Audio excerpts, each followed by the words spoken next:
Assalomu alaykum. Mana bir Zangota. Qanaqa joy bu yer? Zangota? Qanaqa joy? Zangota nima deyiladi bu yerda? Ha? Nazarbeyda. Частный, собственный hovuz ekan-da bu, ha? Sizlarga qarashli? Mana bu yerda tutib bu yerda pishirib yesa ham bo'lar ekan bu yerda. Sotib olinadi kilosini 70 ming. Ham sotib olinar ekan-da. Mana bu yerda odamlar kelib mana tirishtirib mana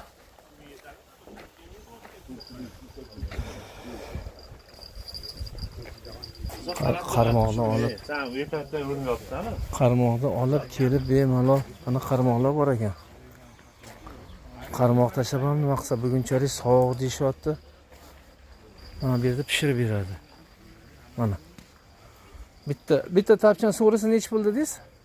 Tapchan 100 mingdan. Tapchan 100 mingdan. Bu yerda ham pishirib, shu yerda o'tirib, nechigacha ochiq bo'ladi bu yer? Kechqurun 10gacha. Kechqurun 10gacha. Qo'shnilar уже o'rnak kelgan. Ha, to'polon yoqtirmaydi. Mana idish tovoqlar bor ekan bu yerda. Shashlik, qozon. Balada tutar ekansiz. Xohlasangiz o'zingiz pishirib yeysiz bo'lmasa, povri ham bor ekan. Mana. Tutasiz ekan. O'rdaklar ham bor ekan. Ishqilib zo'r maza joy ekan. Suvli tapchanlari bilan. Oshna og'ayni bilan kelib.